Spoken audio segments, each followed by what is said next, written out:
पाठ 17। किरात अर्जुन का युद्ध। प्राचीन समय की बात है। वनवास के मध्य पांडव अपनी ताकत को बढ़ाने में लगे हुए थे। अर्जुन पशुपति नामक अधिक शक्तिशाली दिव्यास्त्र प्राप्त करने के लिए भगवान शिव की तपस्या कर रहे थे। एक दिन वे हर रोज की तरह आराधना में लीन थे कि तभी एक भयानक शूकर गर्जना करता हुआ उधर आ पहुंचा। अर्जुन का ध्यान भंग हो गया और उन्होंने उस पर अपना बाण चला दिया। अर्जुन दौड़ते हुए उसके पास पहुंचे तो देखा कि उसके शरीर में 2 तीर लगे हुए हैं। अर्जुन ने तीर निकालने के लिए अपना हाथ बढ़ाया ही था कि उनको एक जोरदार आवाज सुनाई दी। सावधान तपस्वी, उसे हाथ भी मत लगाना, वह मेरा शिकार है। अर्जुन ने देखा कि एक जंगली किरात धनुष बाण लिए दौड़ा चला आ रहा है। उसका शरीर बहुत बलिष्ठ प्रतीत होता था। उसके चौड़े माथे पर जंगली फूलों की बेल बंधी थी और शरीर पर मृग चर्म था। अर्जुन ने कहा, इसका शिकार तो मैंने किया है। जिस समय मैंने इसे देखा था उस समय इसके शरीर पर कोई बाण नहीं लगा था, इसलिए मैं इसे नहीं छोड़ सकता। किरात ने क्रोध में आकर अपना धनुष आगे बढ़ाया और कहा, यदि तुम पीछे नहीं हटे तो तुम्हें मुझसे युद्ध करना होगा। शिक्षण संकेत। विद्यार्थियों को बताएं कि कठोर श्रम, अनुशासन व साहस से ही शक्ति प्राप्त होती है।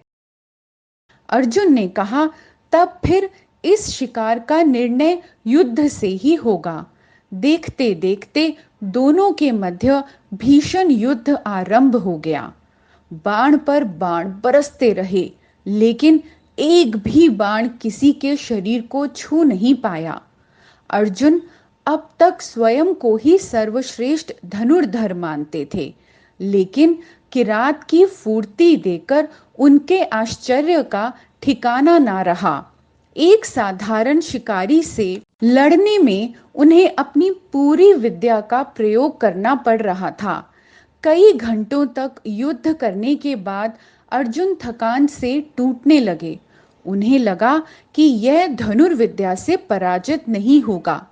तब उन्होंने कहा, हे किरात, मैं तुमसे मल्ल युद्ध करना चाहता हूँ। इतना सुनकर किरात ने भी अपने धनुष बाण रख दिए। अब दोनों पहलवानों की तरह चक्कर काटते हुए पैंतरे भरने लगे।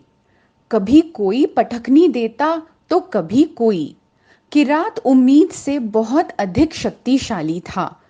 अंत में तो किरात ने कई बार अर्जुन को पटखनी दे डाली और उसके बावजूद जब अर्जुन ने हार नहीं मानी तो उसने उन्हें उठाकर बहुत दूर फेंक दिया। अर्जुन धूल झाड़कर फिर खड़े हो गए। उन्हें भरोसा ही नहीं हो रहा था कि एक साधारण किरात भी इतना अधिक शक्तिशाली हो सकता है। तभी अर्जुन की नजर अपने हाथों से बनाए शिवलिंग पर पड़ी तो वे बोले, हे किरात, तुमसे युद्ध करने में बड़ा आनंद आया, लेकिन जरा ठहरो, मैं पहले भगवान शंकर की पूजा कर लूं, फिर तुमसे युद्ध करता हूं। अर्जुन इतना कहकर शिवलिंग की पूजा में व्यस्त हो गए, लेकिन यह क्या, वे शिवलिंग पर जो भी पत्र पुष्प चढ़ाते वो जाकर स्वयमेव किरात के ऊपर गिरने लगते। अर्जुन हाथ जोड़कर किरात के आगे खड़े हो गए। आप साधारण किरात नहीं हो सकते, आप अवश्य कोई देव हैं। कृपया अपना सही परिचय दें। देखते देखते किरात की जगह मुस्कुराते हुए भगवान शंकर साक्षात प्रकट हो गए और बोले, अर्जुन, तुम मेरी परीक्षा में सफल हुए। तुम वास्तव में बहुत वीर हो। इतनी कठिनाई के बावजूद तुमने मुझे एक साधारण आदमी समझकर मुझ पर अपने दिव्यास्त्रों का प्रयोग नहीं किया। इस प्रकार अर्जुन को पशुपति नामक अमोघ दिव्यास्त्र प्राप्त हुआ और वह अजय हो गए। शब्दार्थ। पांडव, पांडु के 5 पुत्र, युधिष्ठिर, भीम, अर्जुन, नकुल, सहदेव। दिव्यास्त्र, देवताओं द्वारा प्रदत्त हथियार। शूकर, सुअर, तपस्वी, तप करने वाला, मृग चर्म, हिरण की खाल, भीषण, भयानक, सर्वश्रेष्ठ, सबसे अच्छा, किरात, शिकारी, आश्चर्य, हैरानी, धनुर्विद्या, धनुष बाण चलाने की कला, स्वयमेव, अपने आप, साक्षात, बिल्कुल सामने, प्रत्यक्ष। श्रुतलेख, बलिष्ठ, दिव्यास्त्र, ध्यान भंग, सर्वश्रेष्ठ, धनुर्धर, शिवलिंग, भयानक, तपस्या, साक्षात,